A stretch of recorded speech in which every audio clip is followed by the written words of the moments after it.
Picture this. You're in a room packed with people. Everyone's laughing, chatting, clinking glasses.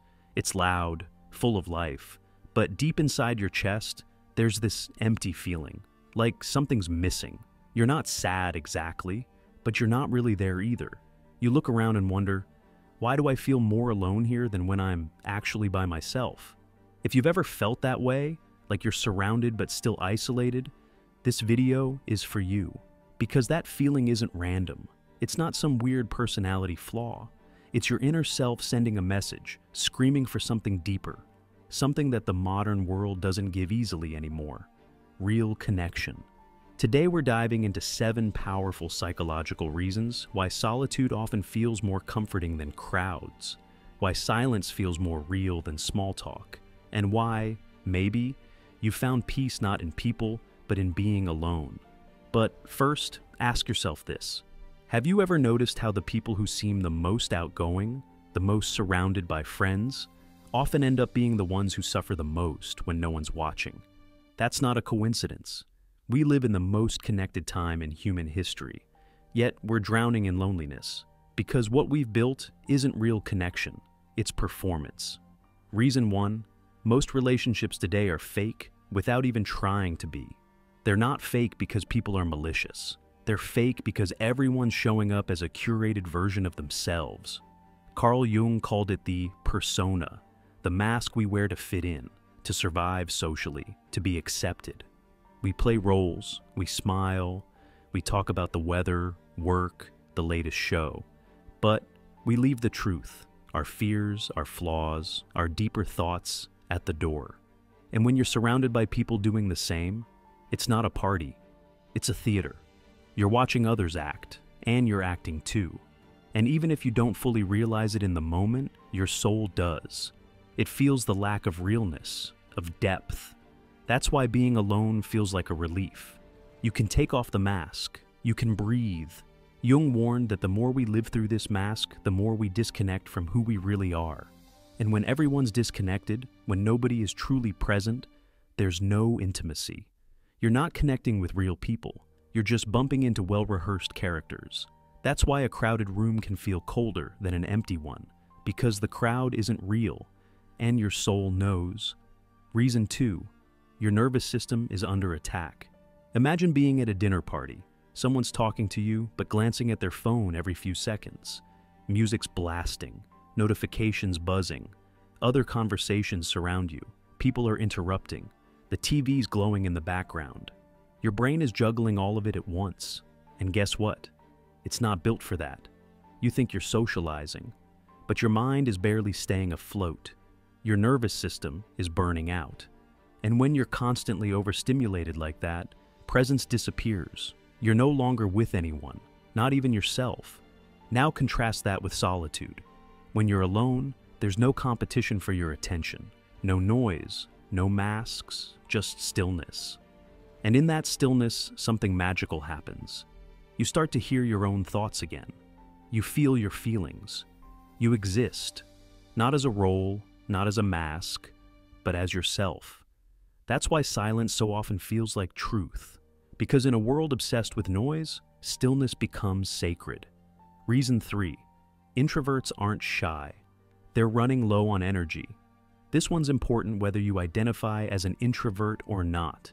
Jung defined introversion and extroversion not by how outgoing you are, but by where you get your energy. Extroverts recharge by being around people. Introverts, they spend energy in every interaction.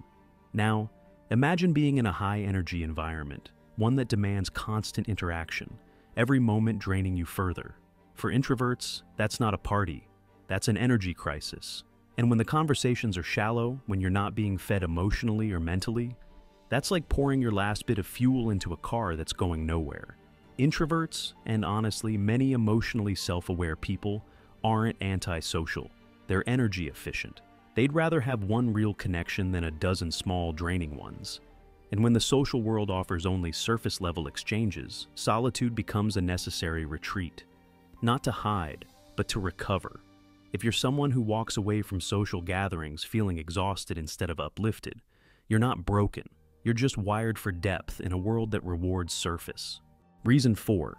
The loneliest place to be is surrounded by people who don't see you.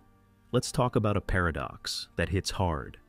Being alone doesn't always feel lonely, but being around people who don't really connect with you, that can feel like the deepest kind of isolation. When you're alone, there's no expectation of connection. You're not being misled. But when you're in a room full of people, when your brain expects bonding, laughter, closeness, and yet you feel invisible, that disconnect cuts deep. It's not just sadness, it's emotional whiplash. Your mind says, I should feel good right now, but your heart is starving. It's like being at a banquet filled with plastic food. It looks like nourishment, it smells like connection, but when you try to take a bite, there's nothing real there. That kind of emotional contradiction, when your surroundings say you should be full but you feel empty, creates a pain that doesn't go away easily, and it leaves many of us thinking, what's wrong with me? But the problem isn't you, it's the performance-based culture that disguises disconnection as closeness. A culture where we scroll, nod, and like each other's posts, but rarely touch each other's souls. Reason 5, herd mentality alienates independent thinkers.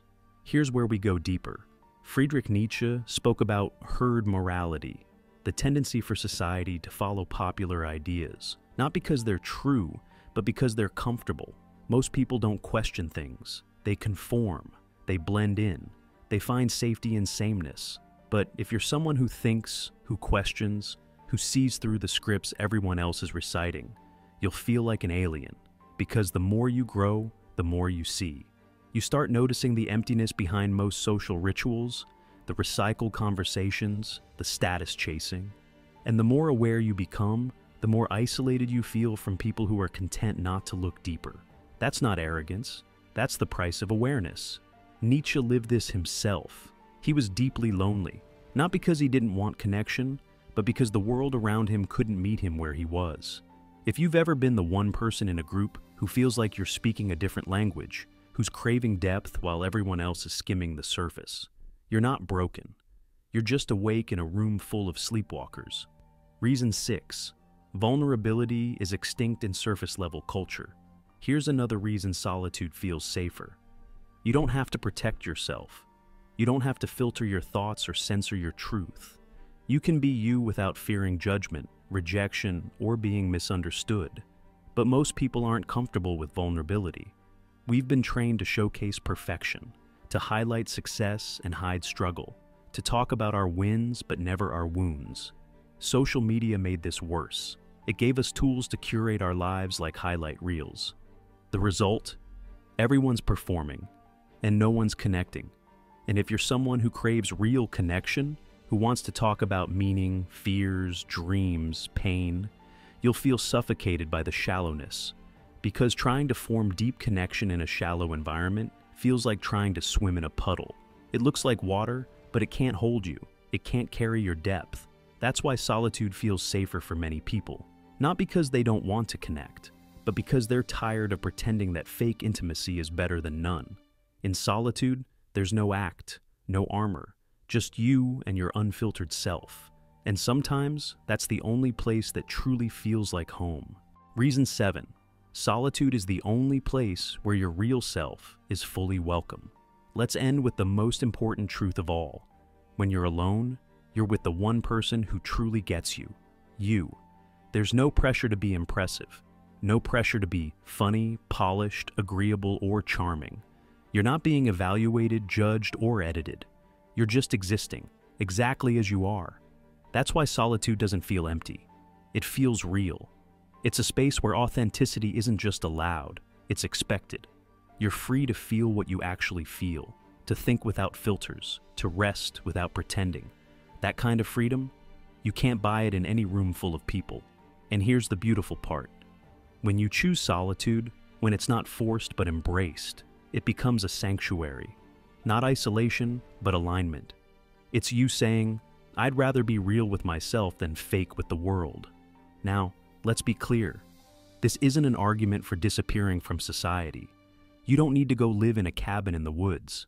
This isn't about cutting yourself off. It's about reconnecting with the one person the world constantly tells you to ignore, your true self. Because the reason crowds feel so lonely, it's not just the people around you, it's the role you're being forced to play. And when you've spent your whole life performing, solitude becomes your stage to finally be. So, what now? First, stop apologizing for needing space. You don't need to justify your peace. You don't need to explain why you'd rather sit with your thoughts than sit through shallow talk. You are not broken. You are not antisocial. You're honest. Second, protect your standards. You don't need 100 friends. You need 1 or 2 people who see you, who meet you in the depths, who don't need you to shrink or sparkle just to be accepted. Seek quality, not quantity. Third, use your alone time wisely. Don't numb it with distractions. Let it shape you. Let it be your place to grow stronger, wiser, clearer. Journal, reflect, create, rest. Connect with your mind, your body, your spirit. And lastly, know this. You are not the only one who feels this way. Millions of people are silently craving depth, truth, and authenticity in a world that rewards performance. They feel awkward in crowds, they're tired of pretending, and they, like you, are slowly waking up to the truth that being alone isn't a weakness, it's a return to self. When you find those people, when you meet others who aren't interested in playing the game, everything will click. You'll realize that all those nights you spent alone weren't wasted. They were preparing you. They were helping you see the difference between noise and music, between attention and connection, between fitting in and belonging. So until then, embrace your solitude, love it, honor it, and trust that it's not a sign of your failure to socialize. It's a sign of your refusal to settle. In a world full of masks, choosing your authentic self is an act of quiet rebellion. And sometimes, that rebellion is the first step toward finding something real. Because when you stop trying to fit into rooms that were never built for your soul, you start building spaces that actually feel like home. Until next time, stay real, stay grounded, and remember, your authenticity isn't just enough, it's your superpower.